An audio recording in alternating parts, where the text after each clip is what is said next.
Cold shock arrives without warning. In a country where public trust in policing is already fragile, a single commission hearing revealed that the biggest threat to law enforcement may no longer be criminals on the streets, but systems rotting quietly from the inside. One statement alone from Lt. Nhlanhla Mkhwanazi suggested that reform is no longer optional. It is a matter of institutional survival. 8 seconds is all it takes to realize this isn't just another inquiry. It's a reckoning. The tease deepens almost immediately. What the Madlanga Commission is uncovering goes far beyond individual wrongdoing or isolated failures. It exposes how power, politics, fear, and silence have fused into a structure that protects itself at all costs.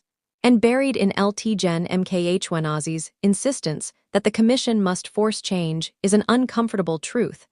Without external pressure, the system may never reform itself. What comes next is the part few are prepared to confront.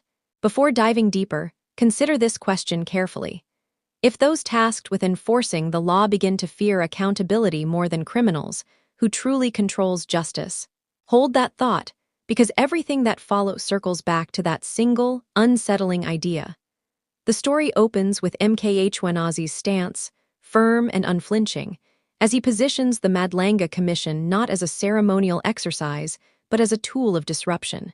He speaks from inside the machinery, not as an outsider throwing stones. His insistence that the Commission must force change signals that internal corrective mechanisms have failed repeatedly.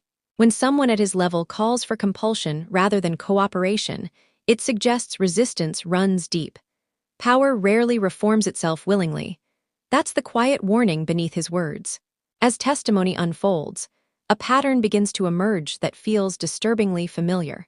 Allegations surface, investigations stall, and responsibility dissolves into committees and counter-committees. The Commission reveals how accountability is often delayed until it becomes meaningless. Files move slowly, witnesses lose protection, and public outrage fades with time. Justice delayed becomes justice diluted. The damage here isn't only legal, it's psychological, eroding confidence both within the police and among citizens who depend on them. Another layer reveals how fear operates internally. Officers who attempt to challenge misconduct often find themselves isolated, transferred, or subtly sidelined. Not fired, not charged, just quietly removed from relevance. This creates a culture where survival depends on silence. The Commission's hearings make it clear that corruption doesn't always shout. Sometimes it whispers threats into careers and families. Silence becomes policy. That's how decay stabilizes. Then comes the political gravity. Policing does not exist in a vacuum, and the Commission exposes how political interests can hover over operational decisions like a shadow. Appointments, promotions, and suspensions begin to look less like merit-based processes and more like strategic chess moves. When law enforcement leadership becomes politicized, enforcement itself bends. The rule of law becomes negotiable. That's a dangerous precedent. Mkhwanazi's call gains sharper meaning here. He understands that commissions without teeth risk becoming performance art. Reports get written, recommendations get shelved, and life goes on unchanged. The Madlanga Commission, he argues implicitly, must break this cycle. Force is not about aggression, it's about inevitability. Change must become unavoidable. That idea alone unsettles many comfortable seats of power.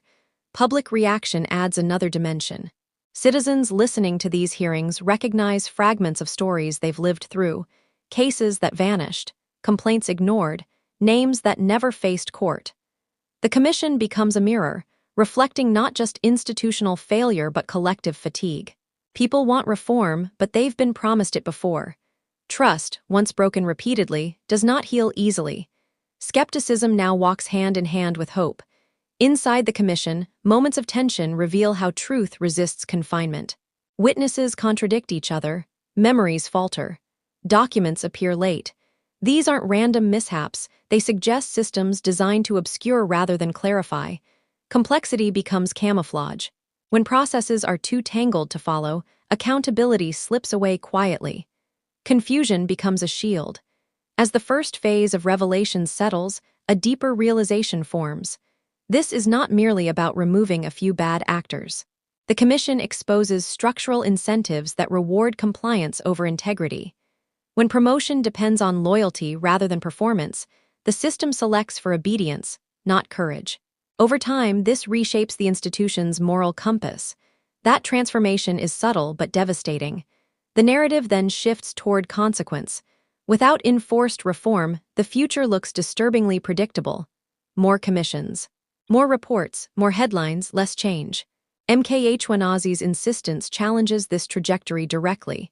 He is, in effect, saying that moral appeals have failed. Only binding outcomes will matter now. That's a stark admission from within the ranks. As the midpoint approaches, tension tightens rather than releases. The Commission stands at a crossroads. Either it becomes another chapter in a long history of inquiries that exposed everything and fixed nothing, or it sets a new standard for consequence-driven reform. The difference lies not in what is uncovered, but in what is enforced afterward. Everyone is watching, especially those who fear the answer. What follows in the second wind is where discomfort intensifies. The Commission begins to reveal how reform itself is often sabotaged after the cameras leave. Recommendations are diluted through legal challenges, budgetary excuses, and procedural delays. Change dies slowly, behind closed doors. This is where forced implementation becomes critical. Without timelines and consequences, reform remains theoretical. There is also the overlooked human cost inside the service. Honest officers burn out, disengage, or leave entirely. The system loses its best immune cells, leaving it weaker over time. Corruption doesn't just steal money, it drains competence. That loss compounds quietly, year after year. The Commission makes this visible in ways statistics never could. An unexpected twist emerges when some resistance to change comes not from obvious villains, but from those who fear instability. Reform threatens routines, alliances, and informal protections. Even well-meaning individuals may resist if change feels too disruptive. The Commission must navigate this without losing momentum. Stability built on dysfunction is still failure. By the closing stretch, the message sharpens. The Madlanga Commission is no longer just an investigative body. It is a test case. Can South Africa move from exposure to execution? Can authority be rebalanced without collapsing trust entirely? Mkhwanazi's call to force change is ultimately a challenge to political will. Systems don't transform themselves. They are transformed by pressure. The final moments pull everything together without relief. The Commission's legacy will not be measured by transcripts or televised moments, but by what changes months later when attention has moved on. Forced reform is uncomfortable, unpopular, and necessary. Without it, the cycle resets. With it, something genuinely new becomes possible.